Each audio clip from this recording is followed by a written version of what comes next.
ஸ்பீடாகவும் பேசணுமா, அப்புறம் நான் எப்படி பேசுறது? அதனால ஒரே ஒரு இன்சிடென்ட்டை நான் சொல்லுறேன். 121 இந்த லோத்து வந்து ஆதியாகமம் 19ஆம் அதிகாரம் 16 17 நாம் படிக்கும்போது லோத்து ஒரு நீதிமான்.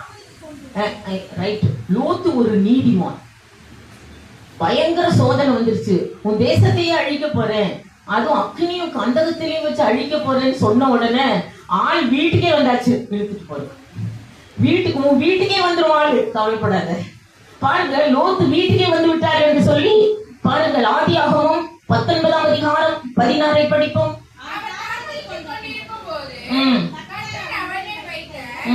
அதுக்கு முன்னாடி 19:3 படிப்போம்.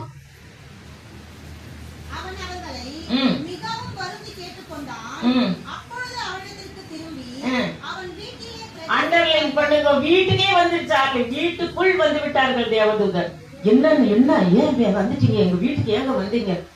இந்த தேசத்தை அழிக்க போறோம், நீ இருக்க வரைக்கும் நாங்க அழிக்க கூடாது, உன்னை இந்த ஊரை விட்டு வேற ஒரு ஊருக்கு கொண்டு போய் விட சொல்லிட்டாரு ஆண்டவர்.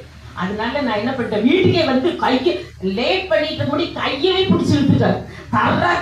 தரன்னு இழுத்துட்டு கொண்டு போய் சோதும் கோமரா பார்டரையே தாட்டி கொண்டு போய் தான் விட்டார். பாருங்கள் 16 17.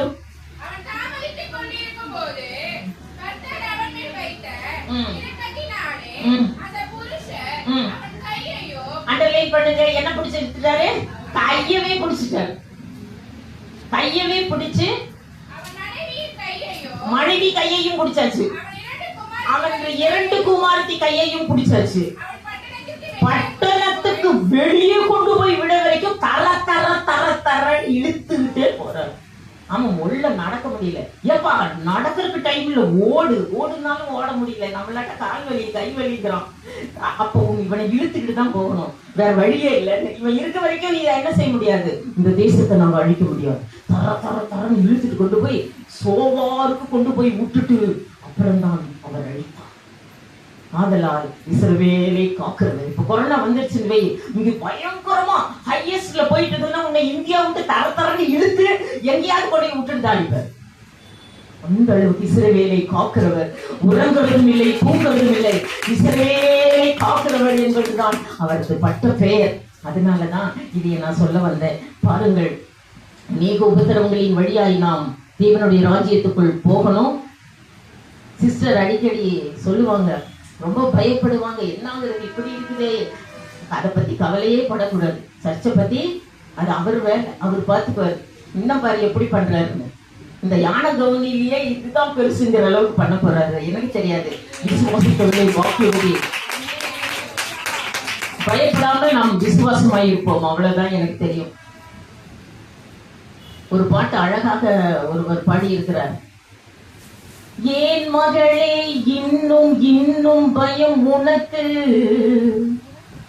ஏன் என் வார்த்தையில் நம்பிக்கை இல்லை, ஏன் மகளே இன்னும் பயம் உனக்கு, ஏன் என் வார்த்தையில் நம்பிக்கை இல்லை, உன்னோடு நான் இருக்க, உன்னோடு நான் இருக்க, தேவராஜ்ய சபை இது மூழ்கிடுமோ, தேவராஜ்ய சபை மூழ்கிடுமோ, உன்னோடு நான் இருக்க, உன்னோடு நான் இருக்க, தேவராஜ்ய சபை இது மூழ்கிடுமோ, கலங்காதே கரை சேர்ந்திடுவாய், கலங்காதே.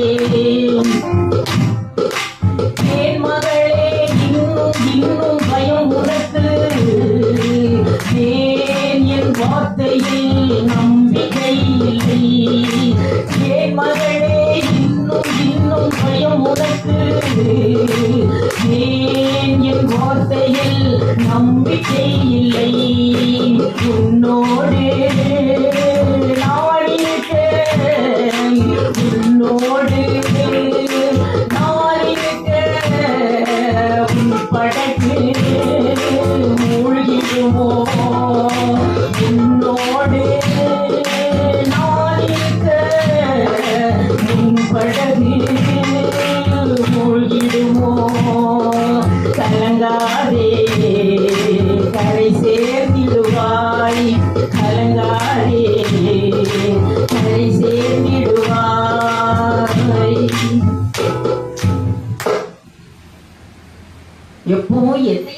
போனாலும் பயப்படவே வேண்டாம். இஸ்ரவேலை காக்கிறவர் என்ன செய்கிறதில்லை, உறங்குவதும் இல்லை, தூங்குறதும் இல்லை என்று சொல்லப்பட்டிருக்கிறது.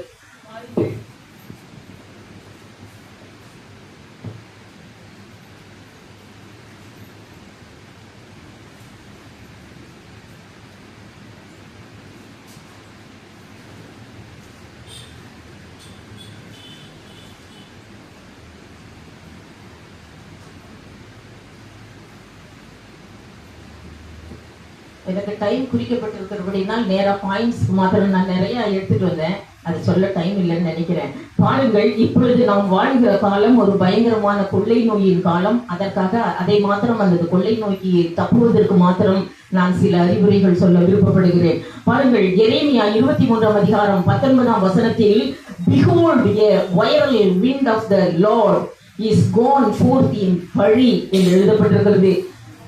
பாருங்கள், even a grievous viral wind it shall fall grievously upon the head of the wicked என்று எழுதப்படுகிறது.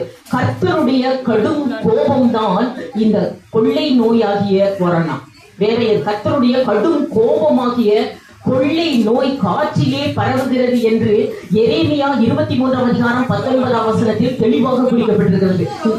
இதோ இந்த இப்ப கொள்ளை நோய் எதுல பரவுது தெரியுதா? அந்த காற்று வந்துருச்சான். அதுதான் சொல்றாரு, கர்த்தருடைய கடும் கோபமாகிய பெரும் காற்றாகிய கொடிய புசல் புறப்பட்டு விட்டது. பயப்படாதீங்க. அதை யார பார்த்து பார்த்து மோதுதான்? துன்மார்க்கருடைய தலைய பார்த்து பார்த்துதான் போகுது, மோதுதான். துன்மார்க்கரா இவங்களன்னு பார்த்துட்டு தான் கேஸ் பண்ணுவாங்க, வாயில விட்டு விட்டு. துன்மார்க்கருடைய நுரையீரலுக்குள்ளதான் அது போய் மாட்டிக்கு, மற்றவங்க கிட்ட போகாது. அவரே சொல்லிட்டார், கர்த்தருடைய கடும் கோபமாகிய ஒரு பயங்கரமான காற்று புறப்பட்டு வந்திருக்கிறது. அது துன்மார்க்கர்களுடைய தலையில தான், துன்மார்க்கருடைய தலையில் கர்த்தருடைய பெரும் காற்றினால் கொரோனா வைரஸ் என்று அந்த கொடிய புசல் புறப்பட்டது. அது துன்மார்க்கர்கள் தலையில் உக்கிரகமாய் மோதும் என்று சொல்லப்பட்டிருக்கிறது. 23ஆம் அதிகாரம் 20ஆம் வசனம், இது வரக்கூடியது கடைசி நாளில் தான் வரும் என்று சொல்லப்பட்டிருக்கிறது. இது கடைசி நாளில் தான் இதை நன்றாய் உணர்ந்து கொள்வீர்கள் என்று சொல்லப்பட்டு படிப்போம்.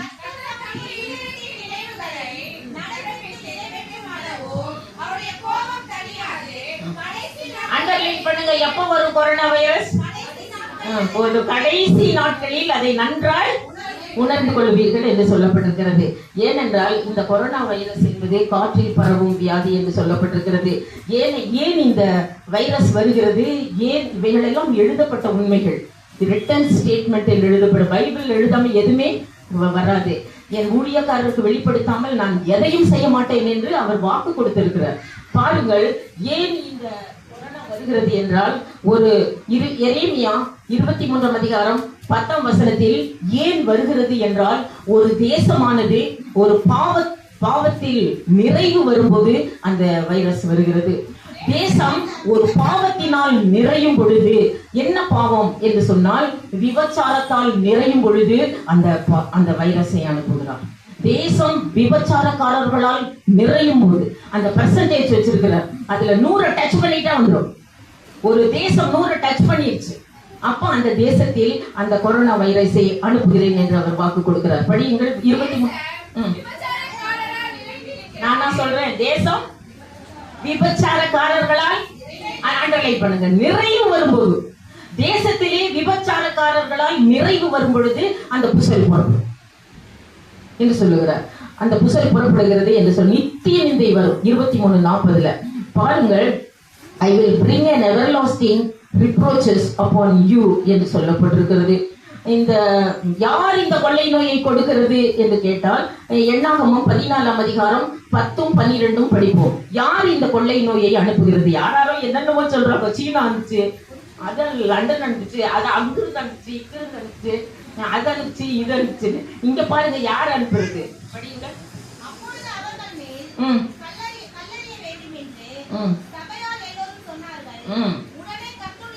14:12 எதனால் பாதிக்கிறார் அவர்? கொள்ளை நோய் தான் இந்த கொரோனா. கொரோனா இப்ப இல்ல, அப்பவே ஆரம்பத்திலேயே பாதிச்சுட்டாரு. கொள்ளை நோயினால் அவர்களை வாதித்தார். யார் இதை கொடுக்கிறது? ஆபகுக் 3ஆம் அதிகாரம் 5ஆம் வசனம். இந்த கொள்ளை நோயை அனுப்புகிறது யார்? ஆபகுக் 3ஆம் அதிகாரம் 5ஆம் வசனம். அவருக்கு முன்பாக போதும். யாருக்கு முன்பாக? அவர் தான் அனுப்பிட்டே இருக்கிறார். அவருக்கு முன்பாக என்ன செல்லுது? கொள்ளை நோய் செல்றது. அவருக்கு முன்பாக தான் கொரோனா போய்கிட்டே இருக்குதான். அவர் தான் அனுப்புறாரு, நான் தான் அனுப்புறேன் என்று சொல்லுகிறார். ஒரு தேசம் கர்த்தருக்கு விரோதமாக நடக்கும் பொழுது, ஒரு நிறைவு வரும் பொழுது, நான் 3 காரியத்தினால் அந்த தேசத்தை தண்டிப்பேன் என்று சொல்லுகிறார். 3 காரியத்தினால் தான் அந்த தேசத்தை தண்டிப்பேன். ஒரு தேசம் விபச்சாரக்காரர்களால் நிறையும் பொழுது 3 காரியத்தினால் தேசத்தை தண்டிப்பேன். என்ன முதல் தண்டிப்பு? என்ன? எதை அனுப்புவேன்? பாருங்கள், எரேமியா 29ஆம் அதிகாரம் 17ஆம் வசனம். நான் அனுப்புகிறேன்.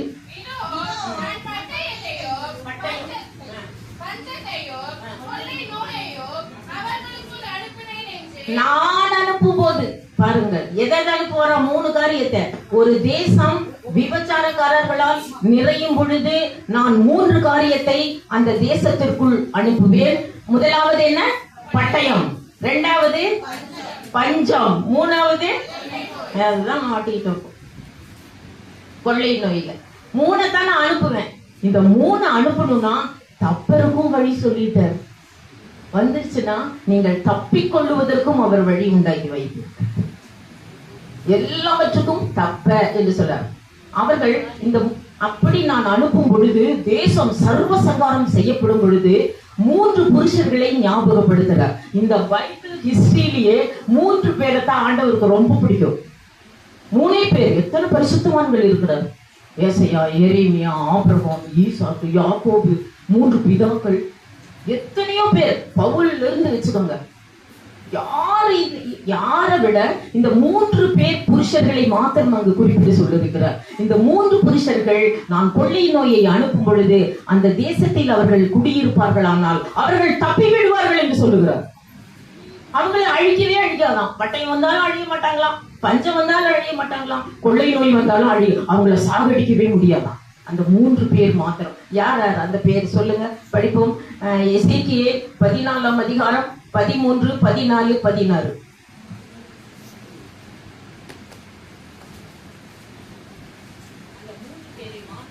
நாம் படித்துட்டு அந்த 3 பேரோட சுவாபத்தை நாம் கடைபிடித்து நாமும் தப்புவோம்.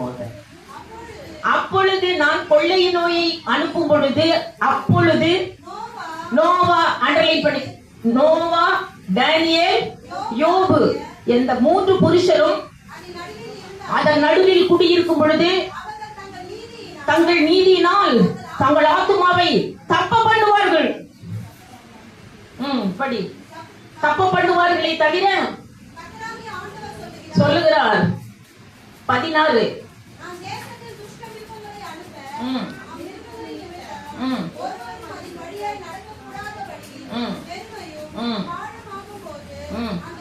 அந்த 3 புருஷர் மாத்திரம் அதில் நடுவில் குடியிருப்பார்களானால் தாங்கள் மாத்திரம் தப்புவார்களே தவிர தங்கள் குமாரரையோ தங்கள் குமாரத்தையோ தப்ப பண்ண முடியாது.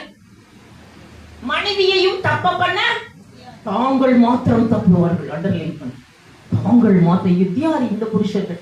எத்தனை பரிசுத்தவான்கள் இருந்தார்கள். யாரு இருந்தாலும் அஃபெக்ட் பண்ணிடும் அவங்கள. ஆனா இந்த 3 புருஷர்கள் மாத்திரம் இருந்தா தப்பிடுவாங்க. தங்கள் குமாரரையாகிலும் 14 பாருங்க, 14.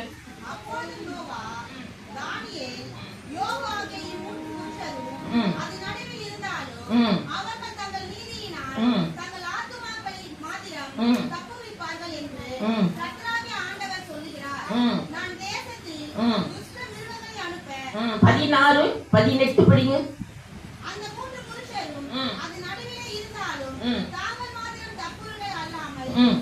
அண்டர்லைன் பண்ணுங்க. தன்னுடைய குமாரர்களையோ தங்கள் குமாரத்தியையோ படிமா தப்புவிக்க மாட்டார்கள் என்று சேனைகளின் கர்த்தர் சொல்லுகிறார். அவன் மட்டும் தப்பிச்சுப்பான். மனைவியை தப்ப, மனைவியை கொரோனா தூக்கிட்டு போயிடும், பிள்ளையெல்லாம் கொரோனா தூக்கிட்டு போயிடும். ஆனா அவன் மட்டும் தப்பிச்சுவான்.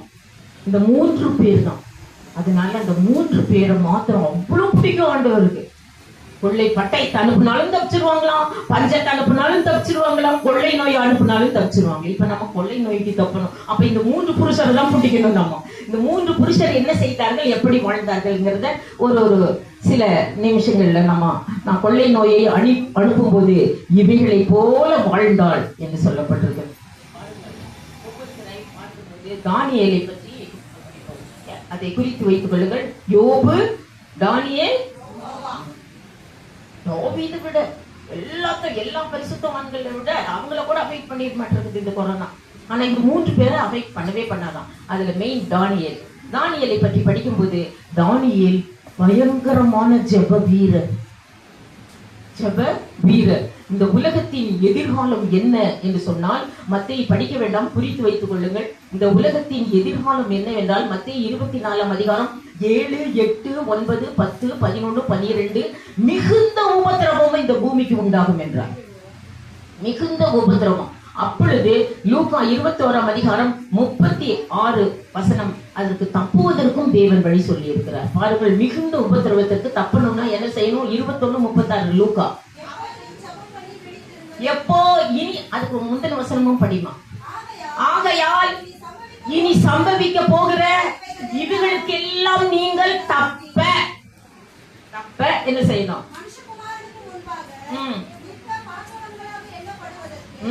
எப்போதும் ஜெபம் பண்ணி விழித்திருங்கள் என்றார் இயேசு. ஜெபமும் விழிப்பு இருந்துச்சுன்னா தப்பிடலாம். ஜெபமும் விழிப்பு இருந்துச்சுன்னா தப்பிடலாம். இப்ப இந்த இடத்த ஜெபம் பண்ணுவதற்கு டைம் குறிக்கிறதுக்கு தான் சிஸ்டர் பேசலான்னு வந்தேன். கொரோனா காலம் நெருங்கிடுச்சு, பயங்கரமா ஜெபம் விழிப்பு இருந்தா தப்பிடலாமாமா நம்ம அப்படின்னு சொல்லி இருக்கு.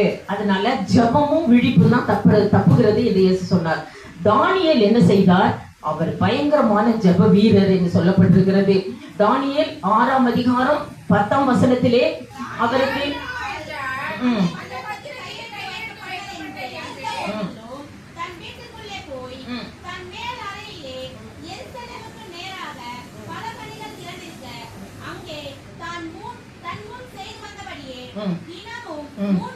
மூன்று வேளை ஜெபம் பண்ணினான் என்று எடுத்து எப்போது தடுக்கவே முடியாது.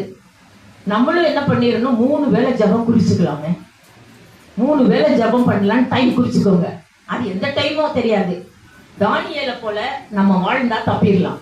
அவர் 3 வேளை ஜெபம் பண்ணுவாராம். என்னன்னு எந்தெந்த டைமுக்கு சொல்லப்பட்டிருக்கிறது. நான் முன்பு ஜெபம் பண்ணின டைம் மாதிரியே தான் 3 வேளை ஜெபம் பண்ணினான் என்று சொல்லப்பட்டிருக்கு.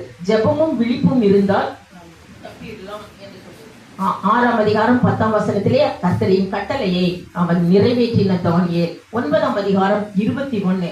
அப்படி நாம் ஜெபிக்கும் போது 3 வேளை ஜெபித்துக் கொண்டிருக்கும். எல்லாரும் ஜெபிக்கும் போது இல்ல, ஆனா இந்த 3 புருஷர்கள் ஜெபிக்கும் போது கேப்ரியல் தூதனே பறந்து வருவானாம். பாருங்கள், தானியேல் 9ஆம் அதிகாரம் 21ஆம் வசனத்தில் அவன் ஜெபம் பண்ணி கொண்டிருக்கும் போது கேப்ரியல் தூதன் 6 செட்டைகளோடு பறந்தே வருவானாம்.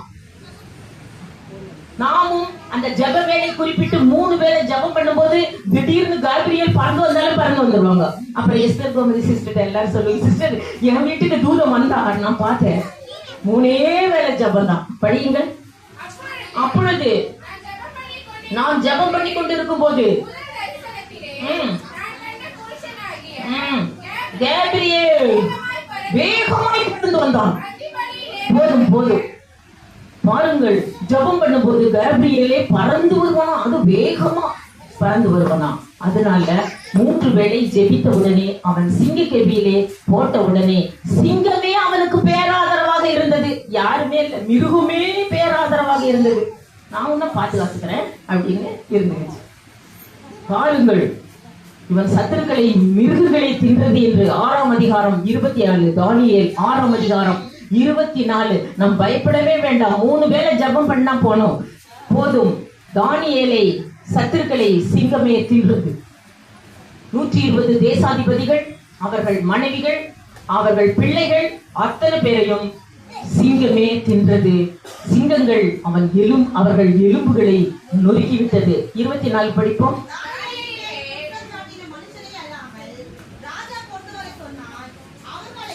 அவர்களையும்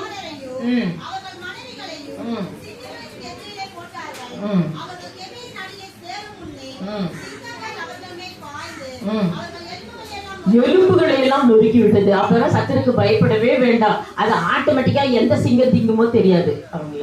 அதனால அவங்க எலும்பெல்லாம் நொறுக்கி விட்டது. நம்ம டிவியில பாக்குறோம், சிங்கம் எலும்பு திங்காது தெரியுமா, அப்படியே போட்டுட்டு போயிடும். அப்படியே தின்னுட்டு சதையெல்லாம் தின்ட்டு எலும்பை போட்டுட்டு போயிடும். இங்க என்னடா எலும்பியே தின்னுச்சான். அப்போ எவ்வளவு பெரிய தானியேலின் மேல் குற்றம் சுமத்த முடியாது. உண்மையில் நீ 3 வேளை ஜெபம் பண்ணினா உண்மையில் குற்றம் யாராவது சுமத்துவார்களானால் அவர்கள் எலும்புகளையே சிங்கம் நொறுக்கிடும். அதனாலதான் ஆண்டவர் சொல்ல, தானியேல் இருந்தா அவன் கொள்ளை நோய்க்கு தப்பிடுவான், அவன் ஒண்ணுமே பண்ணாது அப்படின்னு சொல்லுகிறார். பாருங்கள், இயேசு கிறிஸ்து கூட 3 வேளை ஜெபம் பண்ணினார். இயேசு கிறிஸ்து யூதர்கள் 3 வேளை ஜெபிப்பார்கள். குறித்து வைத்துக் கொள்ளுங்கள். யூதர்களின் ஜெப வேளை அப்போஸ்தலர் 2:15 3 மணி நேரம், அப்போஸ்தலர் 10:9 6 மணி நேரம், அப்போஸ்தலர் 3:9 9 மணி நேரம். 3 வேளை இயேசுவும் ஜெபம் பண்ணினார் என்று சொல்லப்பட்டிருக்கிறது. எபிரேயர் 5:17 அவர் மாமிசத்தில் இருந்த நாட்கள் முழுவதும் ஜெபம் பண்ணிக்கிட்டே இருந்தாராம். எப்படி ஜெபம் பண்ணுவார் தெரியுமா? அவர் மாமிசத்தில் இருந்த நாட்கள் முழுவதும். அப்படியே தான் நம்ம ஃபாலோ பண்ணணும்.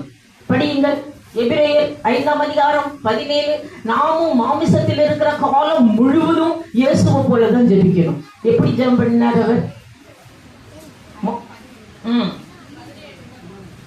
எபிரேயர் 5:17 அவர் மாமிசத்தில் இருந்த நாட்களில்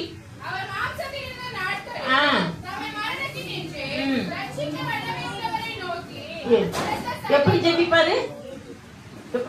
படிங்க. பலத்த சத்தமா ஜெபிப்பாராம், கண்ணீரோடும். மாமிசத்தில் இருந்த நாட்கள் முழுவதும் பலத்த சத்தத்தோட விண்ணப்பம் பண்ணுவார். நீங்க எப்படி ஜெபிக்கிற? குப்பர் அடிச்சு விழுந்தீங்கன்னா என்ன தூங்கிட்டியானே தெரியல. இழுன்னு இழுத்தாக இல்ல, ஜெபம் பண்ணிட்டு இருந்தேன், அப்படியே தூங்கிட்டேன். இயேசு எப்படி ஜெபிப்பார்? மாமிசத்தில் இருந்த நாட்களில் பலத்த சத்தத்தோட கண்ணீர். இங்க கத்துனாரா அங்க கேட்கும் ஜெபம். அப்படிதான் கத்துனாரா. ரிட்டன் ஸ்டேட்மெண்ட், எழுதப்பட்ட உண்மைகள். அந்த அளவுக்கு அவர் மாடல். இயேசுவோட மாடல் தான் நமக்கு.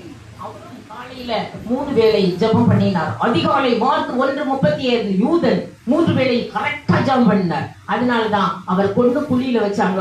அவருடைய கல்லறை அவரே திறந்து போட்டுட்டு போயிட்டார். யாரும் திறக்க வேண்டாம், உன் கல்லறைய யாருமே திறக்க, நீயே திறந்து போட்டு போயிடு.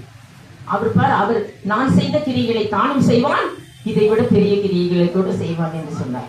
பாருங்க, அவர் 3 வேளை ஜெபம் பண்ணோம்னா அவருடைய பிரேத கல்லறைய என்ன வெளியில ஒரு வாட்ச்மேன் நின்றுட்டு இருந்தான். அவனை கேட்டாங்க, அவன் ஈட்டி வச்சுட்டு இருந்தான். கல்லறைய அடைச்சு கல்லு வச்சுட்டு வெளியே ஈட்டி வச்சு நின்றுட்டு இருக்கிறான். உயிரோடு இருக்கும் போதுதான் காவல்காரர் இருப்பேன். இவர் என்னன்னா கல்லறைக்கு காவலா, செத்த பிறகும் காவலா. ஏன் இப்படி காவல் காத்துட்டு இருக்கிற? அவரு சொன்னார் உயிரோடு இருக்கும், வந்துருவேன்னு. அப்படி வந்தாருன்னா நான் அப்படியே குத்தி அதுக்குள்ள மறுபடியும் விட்டுருவேன் உள்ள போய் சாக்கு. அப்புறம் மறுபடியும் வந்தாருன்னா மறுபடியும் குத்தி அவரை உள்ள கொண்டு போய் வச்சிருவேன். இதுக்குதான் வச்சுட்டு நிக்கிறேன். இது வந்துருவேன்னாரு. அவர் வந்துட்டாருன்னா உயிரோடு இருக்கிற வெளியே வந்தா ஓட மாட்டான், பயந்து. வேணாடா ஈட்டி ஏண்டா வச்சுட்டு இருக்கிற கல்லறை இல்லைன்னா நான் அவர் வரேன்னாரு. அப்படி வந்துட்டாருன்னா மறுபடியும் குத்தி அவரை உள்ள விட்டுருவேன். உள்ள விட்டு கல்ல வச்சு சாத்துவேன். அப்புறம் மறுபடியும் வந்தாருன்னா மறுபடியும் ஈட்டியில குத்தி உள்ள வச்சு கதவை சாத்திடுவேன். எப்படி பாரு. அதனால பாருங்கள், இயேசு என்ன செய்தார் பாருங்கள். 3 வேளை ஜெபம். முதல் அதிகாலை மார்க் 1:35. அவர் அதிகாலையில் இருட்டோட எழுந்து வனாந்தரமான ஒரு இடத்திற்கு போய் முதலாவது. 2வது மத்தியானம் பகல் வேலை மார்க் 6:46. மதியம் லூக்கா 4:42. லூக்கா 4:42. மத்தியானத்துல அப்புறம் அவர்களை அனுப்பிவிட்டு ஜெபம் பண்ணும்படி மலையின் மேல் ஏறினார். பகற்காலங்களிலே அவர் ஜெபம் பண்ணும்படி மலையின் மேல் ஏறினார். நைட்டு மார்க் 6:46 சாயங்காலம் ஆனபோது அவர் ஜெபம் பண்ணும்படி அவர் மலையின் மேல் ஏறி. அவர் யூதன் 3 வேளை ஜெபிப்பார், தானியேலை போல. அதனாலதான் அவரை மனுஷன் நினைச்சு கொன்னு குழியிலேயே வச்சுட்டாங்க. மனுஷன் நினைச்சிட்டாங்க. அவரை கொன்னு குழியில வச்ச உடனே அவர் வெளியவே வந்துட்டார். அவர் வெளியே வந்து பரலோகத்துக்கே போயிட்டாரு. பாருங்கள், இன்னைக்கு எருசலேம் தேசத்துல ஜீசஸ் கால்ஸ் பிரேயர் தவறுல பிரேயர் வேறையரா இருக்கிற அங்க வருஷத்துல என்ன பண்றாங்க, வருஷத்துல 4 முறை ஜீசஸ் கால்ஸ்ல இருந்து எருசலேமுக்கு கூட்டிட்டு போறாங்க. அங்க 12 சீடர்கள் இருந்தார்கள், அவருக்கு 72 சீடர்கள் இருந்தார்கள், 120 சீடர்கள் இருந்தார்கள். அங்க என்னங்க பார்க்க போறீங்க, 120 சீடர்கள் இருந்தார்கள், 70 அங்க எல்லாரும் காணோங்க. அப்ப காணாம எதை தான் பார்க்க போறீங்க, ஒன்னே ஒண்ணுதாங்க அங்க இருக்கு, என்ன இயேசுவோட கல்லறை, அதுவும் திறந்து கிடக்கு, அதுவும் அவர் இங்க அங்க இல்லை, இந்த ஒன்னதான் பார்க்க போறாங்க.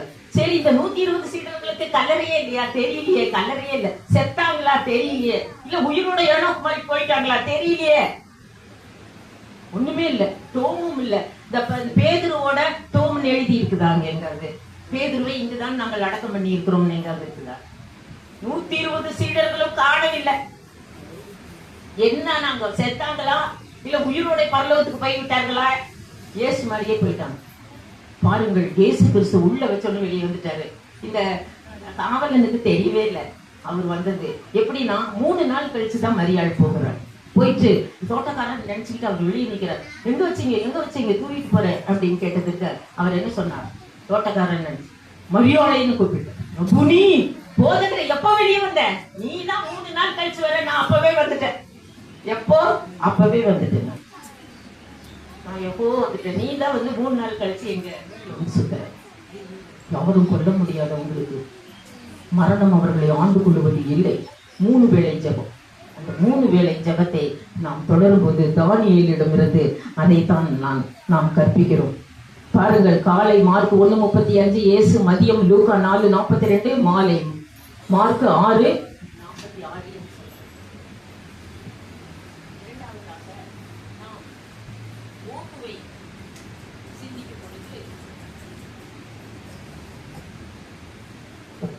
யோபு எப்படி வாழ்ந்தார்? யோபு கொள்ளை நோய் காலத்திலே குடியிருப்பாரானால் அவர் தன் ஆத்துமாவை தப்பு பண்ணுவார் என்று சொல்லப்பட்டிருக்கிறது. அப்போ யோபு பத்தி ஒரு புஸ்தகமே இருக்கு, அதை ஃபுல்லா படிச்சுக்கலாம். யோபு என்னென்ன செய்தாரோ அதை நாம் ஃபாலோ பண்ணலாம் என்று சொல்லப்பட்டிருக்கிறது. ஏனென்றால் யோபு கிழக்கத்தி புத்திரர் எல்லாரிலும் மிகவும் பெரியவனாயிருந்தான், அவன் பாவம் செய்யவில்லை என்று சொல்லப்பட்டிருக்கிறது.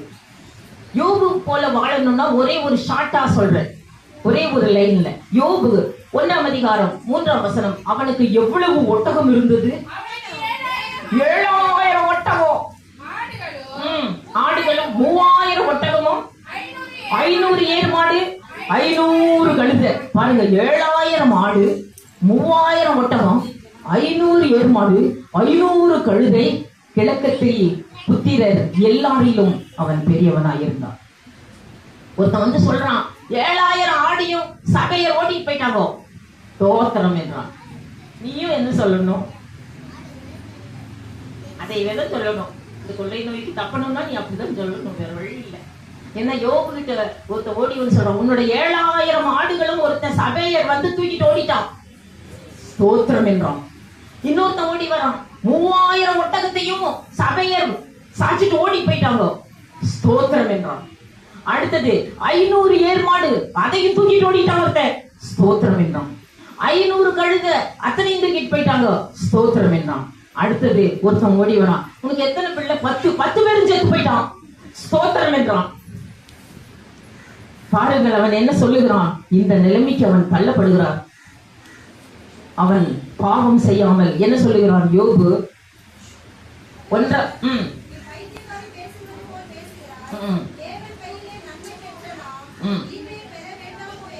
எல்லாம் போய்விட்டது, கர்த்தருக்கு ஸ்தோத்திரம் என்றான். 1:22.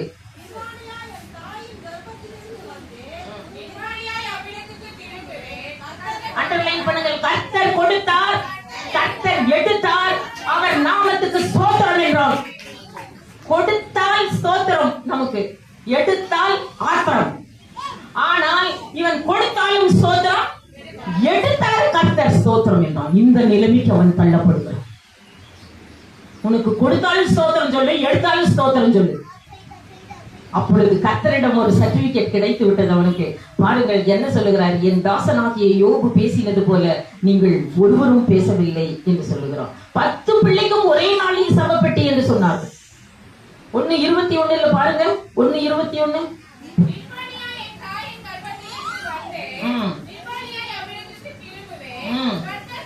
கர்த்தர் 10 பிள்ளையை கொடுத்தார், 10 பிள்ளையையும் எடுத்தார் அவர் நாமத்துக்கு.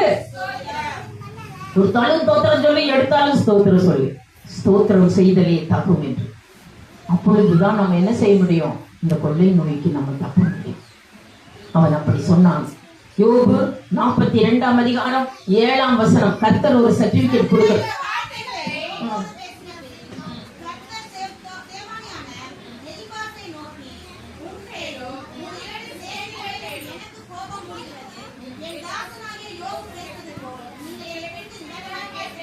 என் தாசனாகிய யோபு பேசினது போல இந்த உலகத்தில் ஒருவரும் பேசவில்லை, ஒருத்தனும் பேசறதில்லை. யாராவது எடுத்தா ஸ்தோத்திரம்னா வாழ்ந்து கத்துவியா? கொடுத்தார் ஸ்தோத்திரம், எடுத்தார் ஸ்தோத்திரம் என்கிற நிலைமைக்கு தள்ளப்பட்ட உடனே கர்த்தர் அவனுக்கு சர்டிபிகேட் கொடுக்கிறார். என் தாசனாகிய யோபு பேசினது போல இந்த உலகத்தில் ஒருவனும் பேசவில்லை, ஒருவனும் பேசவில்லை. ஆதலால் நான் பட்டயத்தை, பஞ்சத்தை, கொள்ளை நோயை இந்த தேசத்தில் அனுப்பும் போது தானியேல் போல 3 பேர் ஜபம் கரெக்டா பண்ணிட்டு இருக்கிறவன அந்த கொள்ளை நோய் கிட்ட போவான். யோபுவை போல கர்த்தர் கொடுத்தார், கர்த்தர் எடுத்தார், அவர் நாமத்துக்கு ஸ்தோத்திரம் என்று சொல்லுகிறவன் தப்பி போய் விடுவான். 3வது ஒரு ஆள் நோவா. நோவாவை பற்றி வேதத்தில் அதிகம் காணப்படவில்லை. அவர் என்னதான் செஞ்சுட்டு இருந்தாரு? நீதியை பிரசங்கித்த நோவா, அவ்வளவுதான் தெரியுது. ஆனால் அந்த நோவாவுக்கு ஒரே லைன் தான். அவரை பற்றி தெரிஞ்சுக்கணும்னா அந்த நோவாவை பற்றி படிப்போமா? நோவாவுக்கு படியுங்கள். ஆதியாகமம் 7ஆம் அதிகாரம் 16.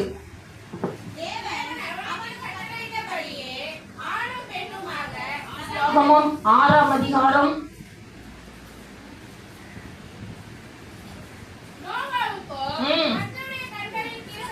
அண்டர்லைன் பண்ணுங்க. கர்த்தருடைய கண்களில் அவ்வளவுதான். உனக்கு கிருபை கிடைச்சிருச்சுன்னா தப்பிடுங்க. பாருங்கள், உலகத்தையே அழிக்கிறேன்னு சொன்னாரு. இந்த உலகத்துல ஒரு உயிரினம் கூட இருக்காது என்று சொன்னார். எறும்பு முதற்கொண்டு சகல மனுஷரையும் சுவாசமுள்ள எல்லாவற்றையுமே நான் நிகிரகம் பண்ண போகிறேன் என்று கர்த்தர் சொன்னார். அப்பொழுது நோவாவுக்கு என்ன கிடைத்தது? கிருபை கிடைத்தது. 7ஆம் அதிகாரம் 18ஆம் வசனம். உலகமே செத்துருச்சு, உலகத்தில் இருக்கிற அத்தனை ஜீவராசியும் செத்துருச்சு. ஆனா இந்த நோவா மாத்திரம் ஜலப்பிரளயத்தின் மேல் மிதந்து கொண்டிருக்கிறான். அவனை மட்டும் அழிக்க, அவனுடைய கப்பல் மட்டும் மிதக்குது. பாருங்கள், எப்பேற்பட்ட உபத்திரவத்திலும் நீ மிதப்பாய். ஏனென்றால் கிருபை பெற்றவன். கப்பல் மிதந்து கொண்டிருந்தது. படியுங்கள் 7ஆம் அதிகாரம் 18ஆம் வசனம். பெருவெள்ளமாகி பேழையானது ஜலத்தின் மேல் மிதந்து கொண்டிருந்தது. உலகத்துல எல்லாரும் செத்துட்டான். ஆனா கிருபை பெற்றவன் மாத்திரம் அழிக்கவே முடியவில்லை. நோவாவுக்கோ கர்த்தருடைய கண்களில் என்ன கிடைத்தது? கிருபை கிடைத்தது. இந்த காலத்துல கிருபையை பெற்றுக் கொள்வோமானால் தப்பிடலாம். அந்த கொரோனாவுக்கு 3 காரியம் தான் ஞாபகப்படுத்தினேன். யாருக்கு கிருபை கிடைக்கிறது? பேர்பட்ட கிருபையை கர்த்தர் கொடுக்கிறார். யாருக்கு கிருபை கிடைக்கிறது?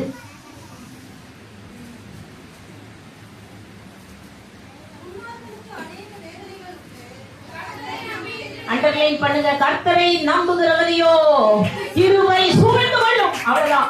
Surrounded you. நீ அப்படியே சூழ்ந்துரும். நீ நம்பினா போதும். என்னன்னு? இதோ என்னை காக்கிறவர் உறங்குறதும் இல்லை, தூங்குறதும் இல்லை, என் உட்கார்களையும் எழுந்திருக்கிறதையும் அவர் தூரத்திலிருந்து அறிகிறார். இஸ்ரவேலை என்னை காக்கிறவர், அவர் உறங்குறதும் இல்லை, தூங்குறதும் இல்லை. நீ நம்பினா போதும், உடனே கிருபை சூழ்ந்து கொள்ளும்.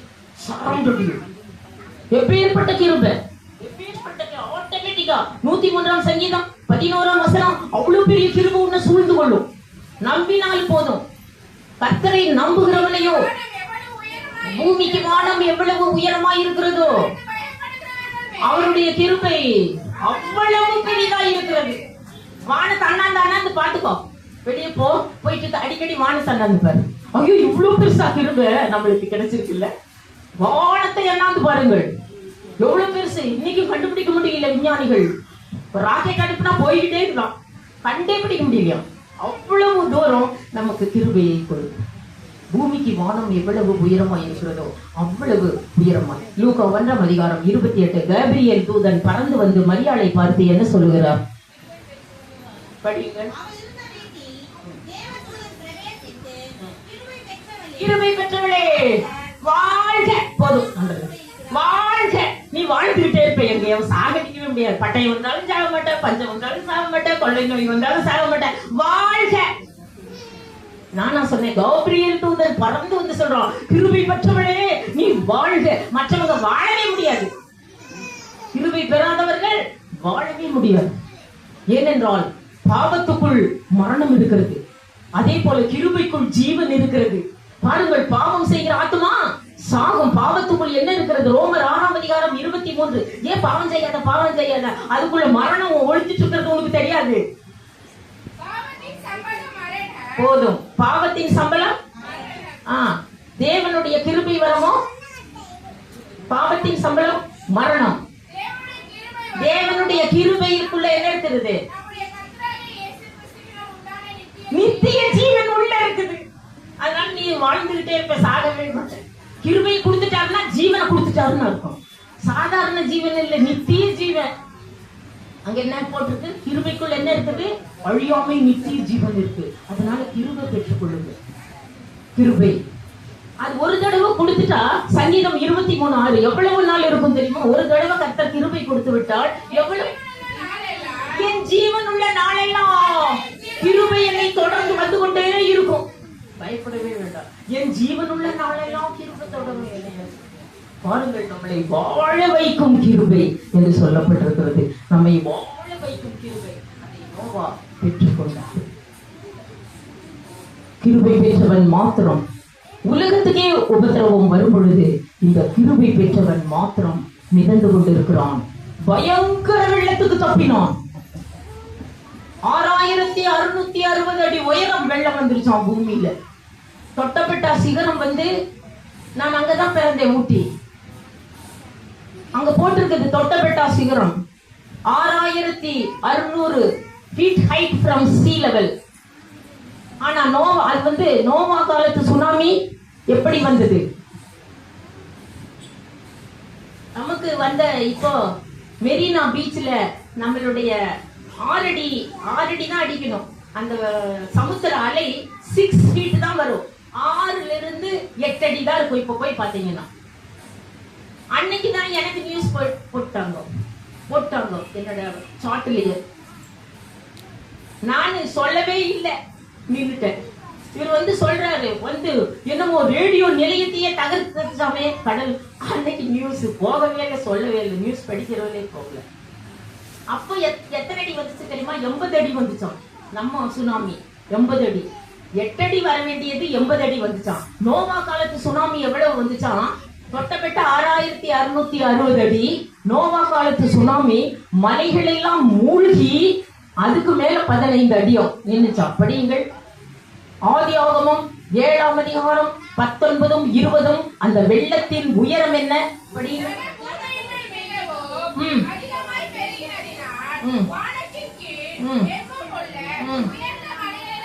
உயர்ந்த மலை எல்லாம் 6660 அடி தான். அதுக்கு மேல 15 அடி கூட்டிக்கோ, 15 அடி மேல. எல்லா மலைகளும் ஹையஸ்ட் மலை 6600 அடி. அதுக்கு மேல 15 feet. அப்ப 6615 அடி வெள்ளம் பூமியில வந்து முழுகிருச்சு. பூமியில ஒண்ணுமே தெரியல. அதுல கிருபை பெற்றவன் பேழை மாத்திரம் மிதந்து கொண்டிருக்கிறான். அவனை சாகடிக்க முடியல. அதனால்தான் கிருபை பெற்றவன் மாத்திரம் வாழ்க என்று சொல்லப்பட்டிருக்கிறது. பாருங்கள், நோவாவுக்கு அடுத்தது யாருக்கு கிடைத்தது தெரியுமா? கிருபை. ஆதியாகமம் 19ஆம் அதிகாரம் 19 லோத்துவுக்கு கிருபை கிடைத்தது. கிருபை கிடைத்தவன் மாத்திரம் என்ன செய்கிறான்? அந்த பட்டணத்திலேயே இல்ல, அந்த பட்டணத்தை சாம்பலாக்கி கவிழ்க்கும் போது அந்த பட்டணத்துல ஆளே இல்ல. எங்க போனாங்கன்னே தெரியாது. அந்த ஊர்லயே ஆள் கிடையாது. படியுங்கள், கிருபை பெற்றவன் பயங்கரமான நெருப்புக்கு தப்பினான் என்று எழுதப்பட்டிருக்கிறது. கிருபை, லோத்துக்கு கிருபை கிடைத்தது. படியுங்கள் 19.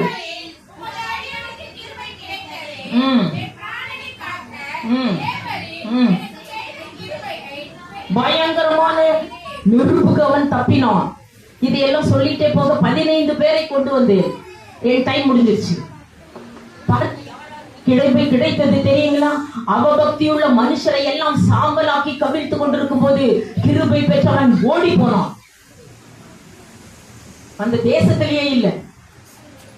கொரோனாவுல அழிச்சிட்டு இருக்கும் போது உன்னை காணாம கர்த்தர் மறைத்து வைப்பார். மறைகிற வல்லமை நமக்கு கிடைக்கும். இயேசுவுக்கு அந்த மறைகிற வல்லமை இருந்தது.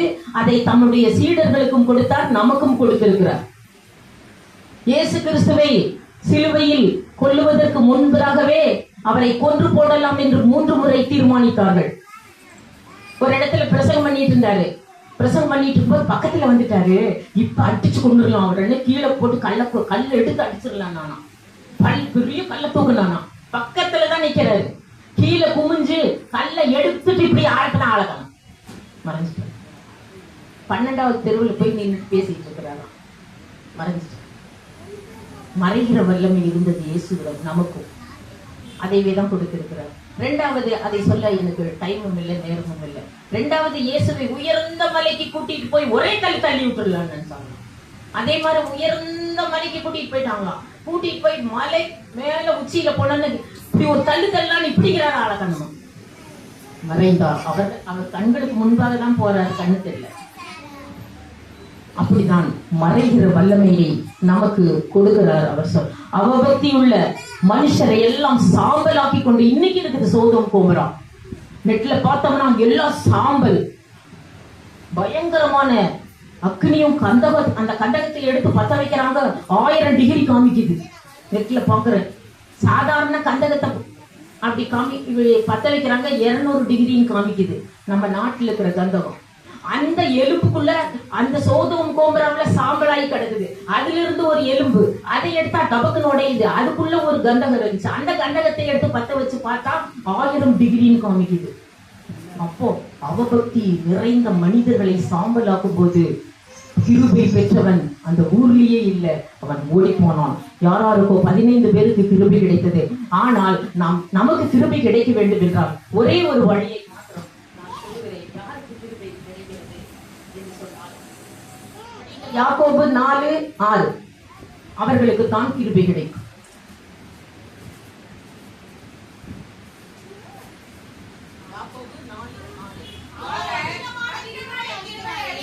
அவர் அதிகமான கிருபையை அளிக்கிறாரே. ஆதலால் தாழ்மை உள்ளவர்களுக்கு கிருபை அளிக்கிறோம். நீ தாழ்மையா நடந்துட்டு போனா Lord gives more grace to the humble. தாழ்மை உள்ளவர்களுக்கு கிருபை அளிக்கிறார். நான் யார் தெரியுமா? பெரிய கில்ட்டி தெரியுமா? நானும் அப்படி நீன போச்சு கிருபை. என்ன நம்ம பரிசுத்தவான்கள் எல்லாம் பேசுறத பார்த்திருக்கிறீங்களா? ஈசாக்கு யாக்கோபை கேட்கும் போதெல்லாம் எல்லாம் சொல்றாங்க, நாங்கள் பரதேசியாய் சஞ்சரித்த நாட்கள் பூமியிலே என்றுதான் சொல்லுவார்கள். தாவீதை கேட்டா நானா ஒரு பூச்சி ஒரு புழுவு அப்படிம்பா. தெண்டு பூச்சி நான் தெரியுமா அப்படிம்பா. தாழ்மை. இயேசு கிட்ட கேட்டாங்க, இயேசு என்ன இவ்வளவு அற்புதம் செய்யறாங்களே, அவர் தன்னை பரதேசி என்று அறிக்கையிட்டார் இந்த பூமியில. என்னன்னு ஒரு கட்டத்துல அவன் இயேசு போயிட்டு இருக்கிறார், பின்னாடியே வந்துட்டு இருந்தான். இவர்கிட்ட போனா நல்லா திங்கலாம் என்ன இப்படி எல்லாம் பயங்கர 5000 பேருக்கு சோறு போடுறாரு. மீதி எல்லாம் கூடையா மீன் விழிச்சிட்டு போறாங்க. இவர்கிட்ட பின்னாடி போனா நல்லா திங்கலாம் அப்படின்னு பின்னாடியே வந்தா நாம ஒருத்தர். இயேசு திரும்பி பார்த்தார, என்ன பின்னாடியே வந்துட்டு இருக்கிற அப்படின்னு. சும்மா வந்து உங்க வீட்டை பார்க்கலான்ட்டு நான் வந்தேன் அப்படிங்கிறான். வீடு எங்க தங்குறேன்னு சொல்லிட்டு பார்க்கலான்னு வந்தேன். இல்ல இயேசு கிட்ட போனா இயேசு நீ ஏன் வர்ற, நீ எங்க போனாலும் நான் உன் பின்னாடிதான் வருவேன் அப்படிங்கிறான். அப்படியா? நரிக்கு கூட குழி இருக்குது, நைட் ஆயிட்டா போய் தூங்குறதுக்கு போயிடும். ஆகாயத்து பறவைக்கு கூட கூடு இருக்குது, நைட் ஆயிட்டா அத போய் தூங்கும். எனக்கு தலை சாய்க்க இடம் இல்லை அப்படின்னா ஓடிய போயிட்டான். திரும்பி பார்த்தா ஆளையே காணும், ஆள் அட்ரஸ் இருக்கான். என்ன அவ்வளவு பரதேசியா நரிக்கு? தாழ்மையாய் பேச கற்றுக்கொள்ளுங்க. அவர் வாழ்ந்தது முழுவதும் பயங்கர தாழ்மை. இயேசுவோட தாழ்மையை பின்பற்றும் போது அவர் பிறந்தது கூட மாட்டுக்கொட்டாய் கூட சொந்தம் கிடையாது. இன்னொருத்தனோட மாட்டுக்கொட்டாயாமா. மாட்டுக்கொட்டாய் கூட சொந்தம் இல்லை. இன்னொருத்தனுடைய மாட்டுக்கொட்டாயில் அவர் பிறந்தார். எருசலேமுக்கு பவனி வரும்போது இன்னொருத்தனுடைய கழுதையில் அவர் பவனி வருகிறார். பஸ்காவை ஆசரித்தது இன்னொருத்தனுடைய மேல் வீட்டில் அவர் பஸ்கா ஆசரித்தார். செத்து அடக்கம் பண்ணப்பட்ட கல்லறை இன்னொருத்தனுடைய கல்லறையில் அவர் அடக்கம் பண்ணப்பட்டார். தான் செத்தா அடக்கம் பண்ணிக்கலான்னு ஒரு கல்லறை வாங்கி வச்சான் ஒரு ஆளு. அதுல கொண்டு போய் இயேசுவை கொண்டு போய் நான் என் கல்லறையில வச்சுக்கிறேன் இயேசுவை அப்படின்னு தூக்கிட்டு போய் வச்சுக்கிட்டான். பிறந்ததிலிருந்து மரணம் வரைக்கும் தாழ்மையின் தோழர்.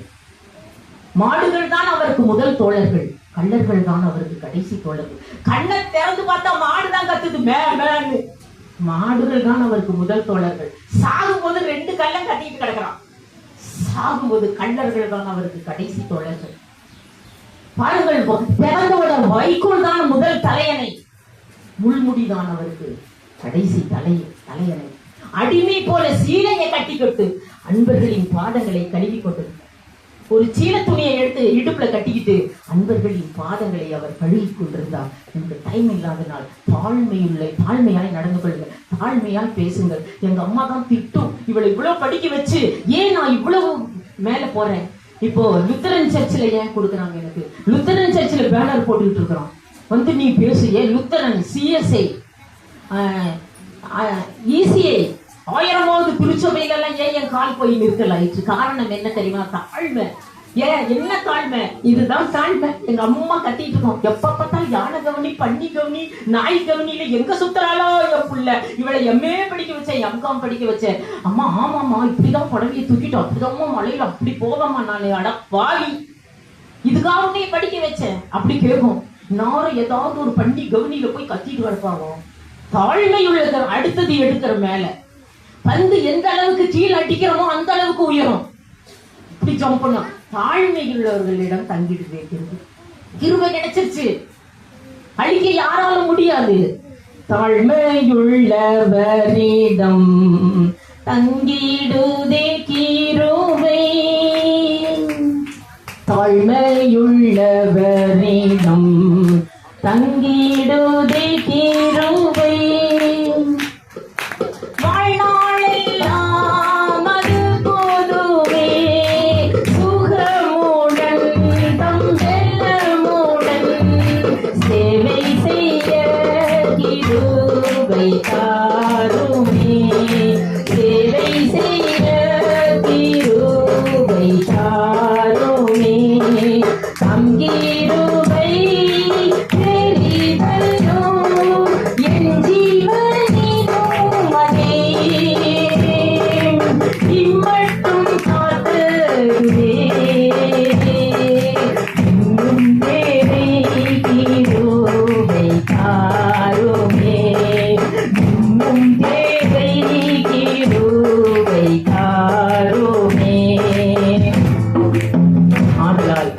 பயங்கரமான கொள்ளை நோய்க்கு தப்புவதற்கு 3 புருஷர்களை நமக்கு ஞாபகப்படுத்தினார். தானியேலை போல 3 வேளை ஜெபத்தை குறித்து வைத்துக் கொண்டு நாம் ஜெபம் பண்ணுவோமாக. யோபுவை போல கர்த்தர் கொடுத்தாலும் ஸ்தோத்திரம், எடுத்தாலும் ஸ்தோத்திரம், இந்த நிலைமைக்கு நாம் தள்ளப்படுவோமாக. பாருங்கள், கர்த்தர் அப்படியாக நாம் இருக்கும் பொழுது கர்த்தர் எல்லா இனி சம்பவிக்க போகிற உபத்திரவங்களுக்கு அத்தனையும் தப்பும்படி நமக்கு கிருபை செய்வாராக. கர்த்தர் இந்த வசனத்தை ஆசீர்வதிப்பாராக.